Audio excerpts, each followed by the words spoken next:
et la Shiva de Tamidrash Yosef Haim. Chers amis, bonjour à tous. Cher Malachem, comme je vous l'ai dit, j'ai vraiment pas voulu rater ce Shabbat, qui est un Shabbat Nitzaviv Vaïler, un Shabbat avant Rosh Hashanah, le dernier Shabbat. Aujourd'hui, demain, Mazat Hashem, ce sera la création du monde, puisque 6 jours avant Rosh Hashanah, c'est Beriat Haolam, Bereshit bara Elokim et Hashem et Haaretz. Puisque l'homme et la femme ont été créés le jour de Rosh Hashanah. Donc il faut compter 6 jours avant pour calculer la Beriat Haolam, la création du monde. Donc ça fait que ce Shabbat-là, ça tombe un Shabbat 6 jours avant, c'est un moment extraordinaire. En plus, c'est le dernier Shabbat de la dernière année, de cette année-là, c'est 1780. Voilà pourquoi je ne voulais en aucune manière rater ce Shabbat. Et deuxième raison, c'est parce que ce Shabbat, dans ces deux parachutes de Salut Vaïler, il y a tellement de messages forts, que je voudrais vraiment les partager avec vous. J'en ai choisi 2 ou 3 qui pourraient nous nourrir, nous aider à nous préparer à Rosh Hashanah. Le premier, c'est un verset très connu qui est dans la Parashat Nitzavim, qui dit Lo bashamayim hi lemor. La Torah n'est pas dans les cieux. La Torah n'est pas au-delà des mers. La Torah n'est pas au-delà des montagnes. La Torah se trouve Kikarov elecha davar beficha ubilvavecha la'asoto. La Torah se trouve proche de toi, beficha dans ta bouche, ubilvavecha dans ton cœur, la'asoto pour la mettre en pratique. Nous allons développer ce verset ensemble dans un premier temps. Et dans le deuxième temps, dans Hashem, on va développer un deuxième thème. Nous n'avons qu'une demi-heure devant nous. Donc le premier thème, comment l'homme peut-il croire alors qu'il sait qu'il vit que par Hashem, par le bien-être, par la bonté d'Hachem, par la bonté d'Akadosh Baruch Hu, alors qu'il n'a pas besoin véritablement de l'homme. Et il est là pour le soutenir en permanence. Comment l'homme ne peut-il pas voir que la Torah est là, elle est proche de lui? Et voilà qu'Hachem nous dit, mon cher Ben nous dit de la part d'Hachem, tu sais que la Torah est proche de toi. Chers amis, la Torah, elle est proche de tout le monde. Et pourquoi on a besoin de s'en rapprocher? C'est parce que, pour certains, elle est loin de la Torah. Pourquoi elle est loin? Non pas parce qu'elle est véritablement loin de chacun, c'est parce que simplement, de dire que l'homme, lorsqu'il s'éloigne de la Torah, ce n'est pas la Torah qui s'éloigne de lui, c'est lui qui s'éloigne de la Torah. Lorsqu'on pense que l'homme a besoin de se rapprocher, ce n'est pas la Torah qui s'éloigne, la Torah est toujours proche de l'homme. La Torah, elle est toujours là pour le soutenir, elle est toujours là pour l'aider, elle est toujours là pour lui apporter un peu de chaleur. Et malheureusement, l'homme, il a tendance à s'en éloigner. Alors il se plaint ensuite, pourquoi la Torah est si loin de moi? Pourquoi la Torah, je ne l'aperçois pas? Pourquoi ma tefila n'est pas entendue? Pourquoi les brachot que je demande ne sont pas entendus, ne sont pas exaucés? Pourquoi j'ai toujours des épreuves? Pourquoi cette année est terrible alors que j'ai tellement prié, tellement étudié, etc., etc. Alors tu vois, elles sont véritablement dans cette paracha. Toutes ces questions-là sont répondues dans la paracha. Pourquoi? Parce que tout simplement, on se plaint que la Torah est loin de nous. Et finalement, c'est nous qui s'éloignons d'elle. C'est nous qui abandonnons la Torah. C'est nous qui nous mettons en retrait parce que ça nous plaît, parce que ça nous convient, parce que c'est tout simplement, parfois on a envie de la Torah, parfois on n'en a pas envie. Parfois on l'enlace, parfois on l'embrasse, parfois on la laisse. C'est pas possible. Dans un couple, comme dans le couple peuple d'Israël, le Torah d'Israël, on ne peut aimer sa femme ou son mari et ensuite le délaisser et l'aimer et le délaisser et l'aimer et le délaisser. C'est pas possible. Il faut une cohérence dans la vie. Il faut une réflexion de fond dans la vie pour pouvoir construire quelque chose. On ne peut pas décemment dire que la Torah nous a délaissés. Pas du tout. La Torah nous dit Kikarov elecha davar. Davar, c'est-à-dire la Torah elle est proche de toi. Elle est là. Mais le problème, c'est toi. C'est que toi, tu penses qu'elle est loin de toi. Et c'est toi qui t'en es éloigné. Chers amis, comment faire pour essayer de s'en approcher? Nos Chachamim m'expliquent. Pour s'approcher de la Torah, il faut de la motivation. De la motivation. Quelqu'un qui veut faire un record du monde, un athlète, s'il n'a pas de motivation, il ne peut pas se dépasser. Un homme qui veut véritablement se dépasser doit avoir une motivation profonde. Et ensuite, Il arrive à voir des choses qu'il n'avait même pas osé soupçonner qu'il puisse faire. Et c'est cela, chers amis, la Torah. Lorsqu'on voit la Torah de loin, on se dit c'est trop énorme, c'est infini. La Torah, elle est énorme, on ne peut pas, elle est trop vaste.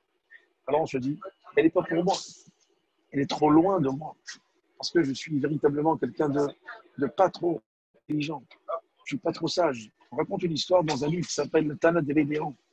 Un homme qui était simple, est allé voir Eliyahu Hanavi, il lui a demandé, il lui a dit, écoute, Eliyahu Hanavi, je voudrais te dire que moi, toute ma vie, je suis fautif de rien.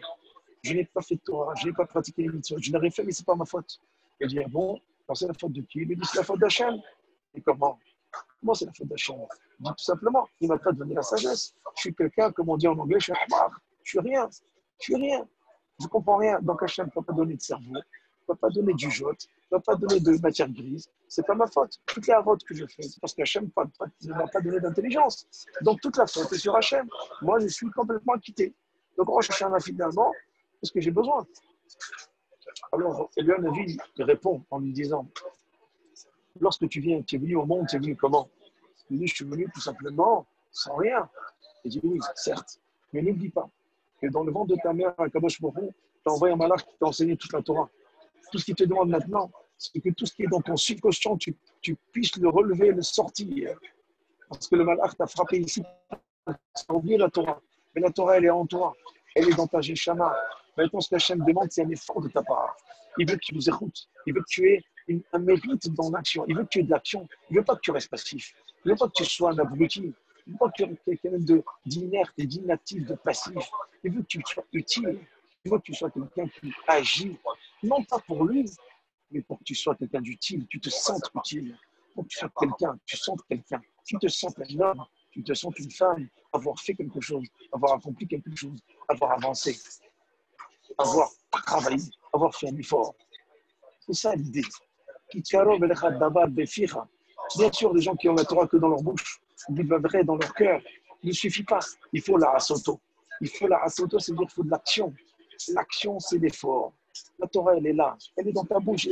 Quand quelqu'un vous dit, j'ai la parole, j'ai la réponse au bout de la langue, mais il n'a pas. Sors là. Fais un effort, réfléchis. Elle va sortir de la réponse. Non, mais elle restait là. Elle est restée au bout de la langue. Pourquoi? Parce que je ne réfléchis pas. Je demande aux autres de le faire. Alors je lui dis, un avis, moi, tu sais, moi, je n'ai pas de sagesse. Je ne peux rien faire. Alors il lui avait dit, tu as tout ce qu'il faut. Tu as le terrain constructif pour pouvoir construire quelque chose. Tu as tout ce qui te manque, c'est la motivation. Tout ce qui manque, c'est l'envie de échec. L'envie de pouvoir avancer et se rapprocher de la en cette dernière semaine, avant Rosh Hashanah. L'homme doit véritablement penser, parce que c'est d'urgence maintenant. On approche de la dernière semaine, on est vraiment quelques jours dans le chemin. Il doit se dire maintenant, il faut que je me bouge, il faut que je sois dans l'action. La Torah, elle n'est pas loin, c'est moi qui me suis éloigné. Moi, j'ai manqué de motivation. La Torah statique, elle est là, elle ne bouge pas. Mais moi, je joue avec. Tantôt je suis là, tantôt je suis loin, tantôt je me rapproche, tantôt je me sauve, tantôt je le jette, tantôt je la reprends. C'est ce qu'on fait. Quand ça nous chante, ou ça ne nous chante pas, la Torah, on la prend, on la laisse. On ne peut pas délaisser. C'est marqué dans la Ketouba qu'on va lire. Comme on lit d'ailleurs, à Shavuot. Qu'est-ce qu'on lit? Il y a marqué, il ne faut pas la délaisser quand on n'en a pas envie.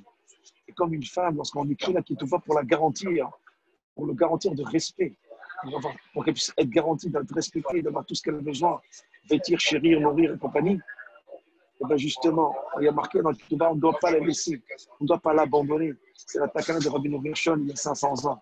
On ne doit pas l'abandonner pour une autre femme avec elle. Pourquoi, chers amis? Parce que lorsqu'on aime, on est cohérent.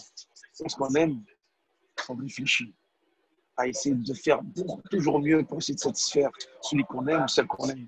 Pour essayer de trouver toujours toutes les stratagèmes pour essayer de surprendre, pour essayer de faire avancer et surtout pour essayer de faire en sorte que l'autre soit ébloui parce que je suis. L'éblouissement, l'admiration fait que l'autre, justement, aime encore plus et encore plus. On doit faire la même chose avec Akadosh Baruch Hu. On ne doit pas se dire, maintenant, de toute façon, la Torah, ça y est, je la fais tous les jours, c'est bon, on rentre dans une routine. Non. La Torah, elle est proche de toi. Elle est à ta portée. Elle fait partie de ton intellect. Elle est à la portée de ton intellect. Tout ce que tu dois faire, c'est sortir tout ce que tu as appris dans le ventre de ta mère et de le sortir et de le mettre en sorte en action, mettre simplement comment dire, en ébullition un peu, qui te donne de la passion, de l'envie et surtout de l'enthousiasme. Ça, c'est la première chose qui est marquée dans la paracha de Nitzavim. La deuxième, c'est ce que dit ce que dit le Rabbi Shimon Bar Yochai dans le Zohar HaKadosh. Il nous dit une chose assez intéressante. Il dit à marquer Atem Nitzavim Ayom Kulechem. Vous êtes aujourd'hui tous debout devant HaKadosh Baruch Hu. Le Zohar HaKadosh nous dit c'est chaque fois qu'on voit Ayom, c'est le jour de Rosh Hashanah. Chaque fois qu'on verra Ayom quelque part, c'est le jour de Rosh Hashanah. D'après le Zohar HaKadosh. Alors, Ayom, on doit dire véritablement que c'est un jour qui est important. Lorsque la Torah nous dit Ayom, ça veut dire que c'est un moment important, lourd de Kedusha, lourd de sainteté, lourd de questionnement, lourd de responsabilité.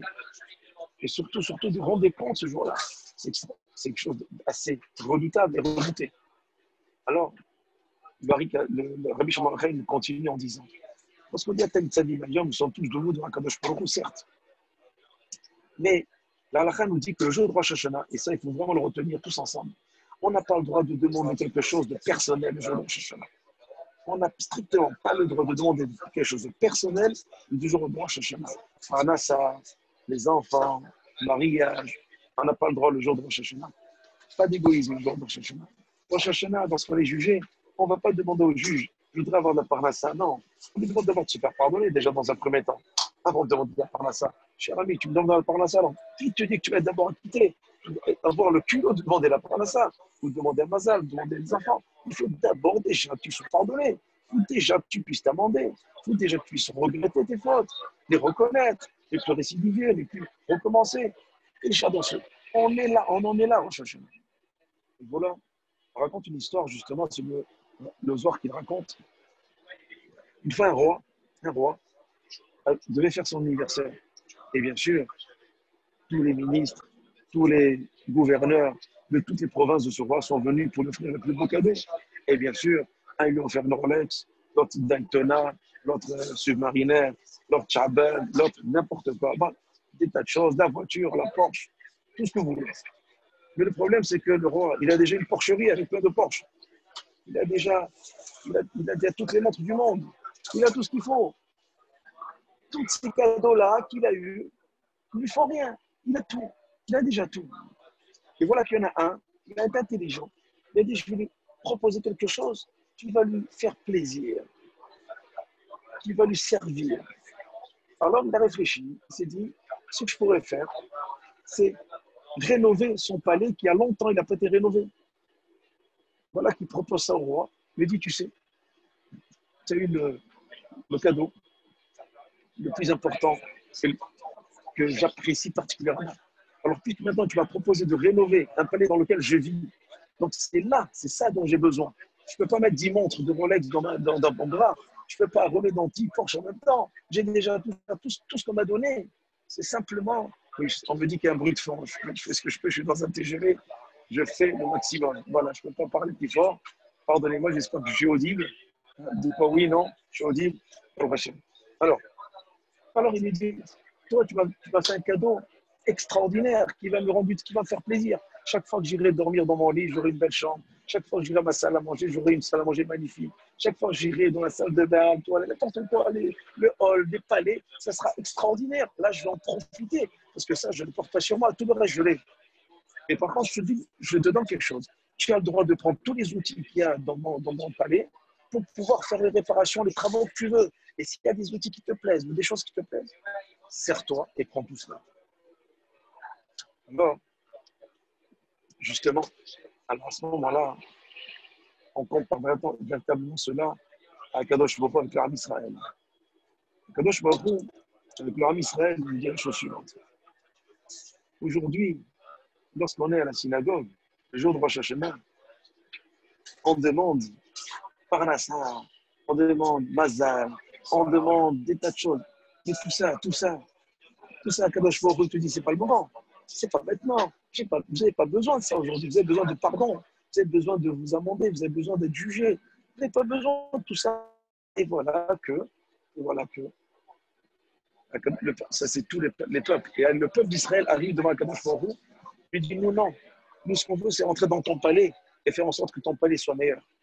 On fait en sorte que tu te sentes bien dans ton palais. Et ton palais, c'est quoi? C'est nos maisons, c'est nos foyers. On va faire en sorte que nos foyers soient rénovés spirituellement pour que lorsque tu viendras, tu seras chez toi. Tu seras bien. C'est ça dont tu as besoin. Mais par rapport à ça, tout ça, tu n'en as pas besoin. Tu as déjà tout, tu peux tout nous donner, ce n'est pas un problème. Et ce dont tu as besoin, toi, on le sait. Le jour de Rosh Hashanah va te le donner. Ce que tu veux, c'est que lorsque tu rentres dans les maisons d'armes Israël, tu te sens chez toi. Tu sois l'invité principal. Tu sois l'homme, tu sois la présence qu'on attend chez toi. La Shekhina qu'on attend chez toi. La présence divine qu'on attend chez toi. On rénove toute notre maison spirituellement. Pour qu'il y ait Shlombaït, pour qu'il y ait le Shabbat, Kashrut, étude de la Torah, Trinour des enfants, tout cela nickel. C'est ça dont tu as besoin.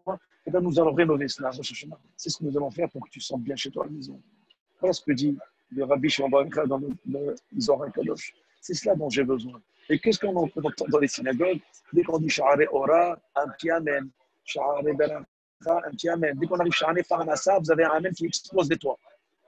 Ah, c'est extraordinaire. D'accord? Ça explose des toits. Mais en tout cas, moi, c'est moi qui fais les offices.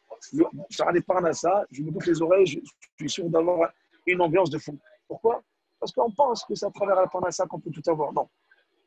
C'est à travers le fait qu'on invite un Kadosh Baruch chez soi, à Rosh Hashanah, qu'on le couronne roi, Hashem wa Elohim, Hashem wa Elohim. Il faut offrir la royauté à Kadosh Baruch, comme un couple. Si on veut que notre femme soit une reine, d'accord, il faut qu'on soit un roi. Si on veut véritablement, pour une femme, que son mari soit un roi, il faut qu'elle soit une reine. Et vice-versa. On ne peut pas agir d'une manière vraiment mesquine et demander à sa femme, à son mari d'être quelqu'un de magnifique. On doit être à l'image de la personne qui est en face de nous. Et on doit faire mieux pour qu'elle aussi, elle nous renvoie ce qu'on lui a envoyé. C'est exactement le Kadosh Baruch Hu. Kadosh Baruch Hu, l'Arab Israël, on est ensemble à Rosh Hashanah. On lui demande justement, ne t'inquiète pas, Hachem, nous allons rénover la maison. Nous allons arranger ce qu'il faut. Ce n'est pas la peinture, les moquettes ou les lustrons en cristal, c'est pas ça. Ils s'en foutent tout ça. D'ailleurs, le testament de Moshe, ce n'est pas des Porsche, ce n'est pas des porcheries, et c'est ce que vous voulez. C'est le livre de Devarim, c'est ça le testament de Moshe. Et les Devarim, Hachem libère Moshe, El Ben Israël. C'est ça qui nous a laissé. C'est ça qui nous permet aujourd'hui de nous construire, d'avoir des forces pour arriver à Rosh Hashanah, à travers toutes ces parachutes, toutes ces haftarot de consolation de Pitch B'Av jusqu'à Rosh Hashanah, qui nous montre très chantant de la Kedusha, nous donne des forces pour arriver à Kadosh Baruch Hu. Et c'est ça que Hachem nous demande. Il nous demande, laissez-moi une tâche chez vous. Mettez-moi une petite chambre d'amis. Je ne veux pas ma chambre à coucher, je veux une chambre d'amis, afin que je puisse m'y installer. Faites en sorte que j'entende des brachot. Faites en sorte aussi que je puisse entendre une éducation juive, que je puisse entendre des chidoufim, que je puisse entendre que je suis le bienvenu. C'est ça, chers amis. Être un juif simplement dans le cœur. Être un juif simplement dans le cœur. Être un juif simplement dans la bouche, ce n'est pas suffisant. Il faut la asoto. Il faut de l'action. Il faut se rapprocher. Il faut faire en sorte de montrer à Hachem que nous le voulons à la maison, que nous le voulons chez nous. Et pour cela, il faut le couronner roi. Il faut le couronner. C'est pour ça qu'on répète Hachem Melech souvent et qu'on répète Hachem Elohim souvent dans les slichot et dans notre fila à partir de Rosh Hashanah jusqu'à Yom Kippour. Pendant les 10 jours de pénitence, nous allons répéter cela à chaque fois. Hachem Elohim. On va dire un Melech HaKadosh. Pourquoi Melech HaKadosh? Non pas El HaKadosh. Parce que justement, le roi, c'est lui. Melech. El, c'est Hachem. Melech, c'est le roi. C'est-à-dire que le roi, c'est-à-dire que si on le proclame roi, alors nous sommes ses princes. Si véritablement il reste en le statut de celui qui est loin, alors on n'est plus rien du tout. C'est exactement cela. Voilà pourquoi on nous dit la paracha Atam Mitzalim Ayom Kulechem. Et je raconterai une petite histoire. Une fois, il y avait un homme qui, chaque jour, arrivait devant une personne qui était en train de pêcher. Et il disait, donne-moi un peu de poisson, s'il te plaît. C'est pour la famille, on n'a pas de quoi manger pour Shabbat. Bon, un vendredi, 2 vendredis, 3 vendredis, toujours la même chose. Le pêcheur lui dit, écoute, au lieu de demander chaque fois des poissons, je vais t'apprendre à pêcher. Afin que tu puisses toi-même te débrouiller. Chaque fois tu m'en dis, mais je t'apprends. C'est exactement cela l'idée. L'effort.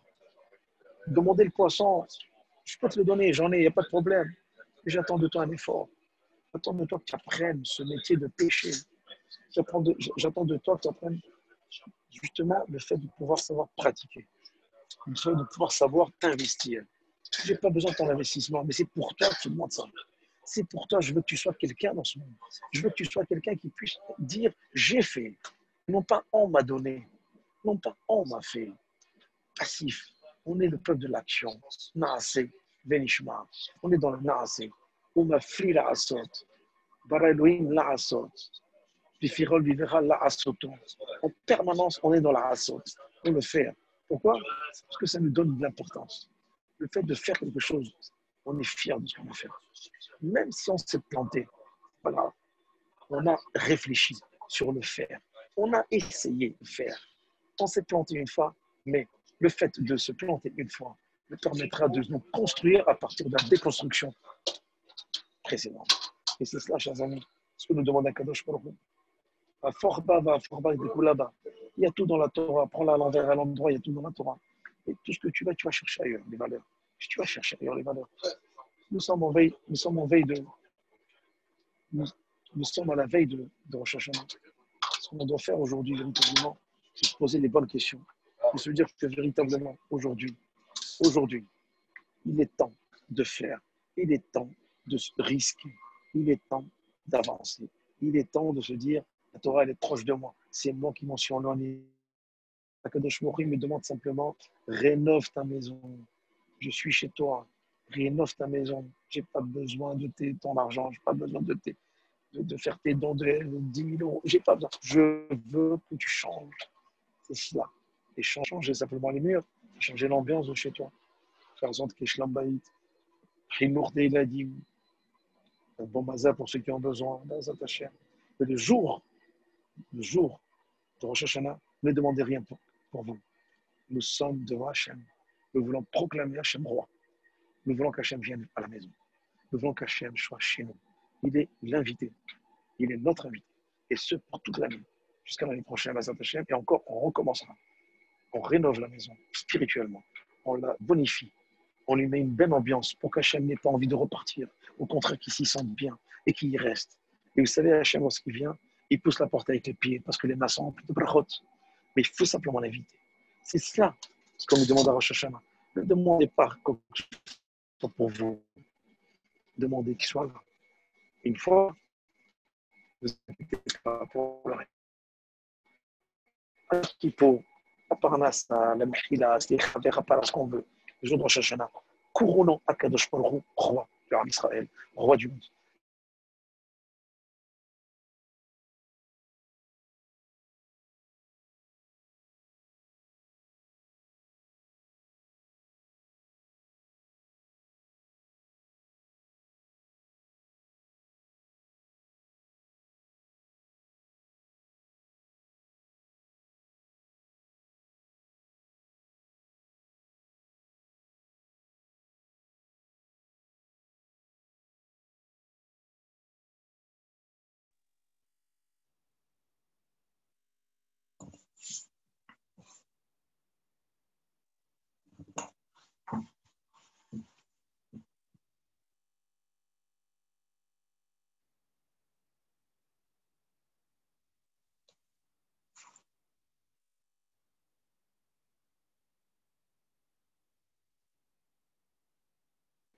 Voilà, vous m'entendez maintenant?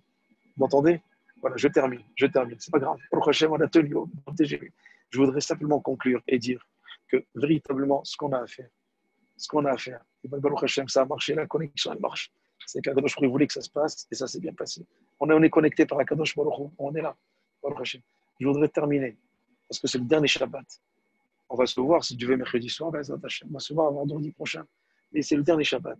Vous souhaitez que ce Shabbat, c'est le Shabbat des Shabbats, le plus beau. Faites-le le plus beau Shabbat. Montrez, laissez une bonne impression à Kadosh Baruch Hu ce dernier Shabbat. Laissons, parce que je suis avec vous. Voilà, Shabbat Ratan, Baruch Hashem. Je penserai à vous tous, que chacun puisse se marier, ceux qui ne sont pas mariés, ceux qui n'ont pas d'enfants et des enfants, ceux qui ont besoin de parnasser, parnasser.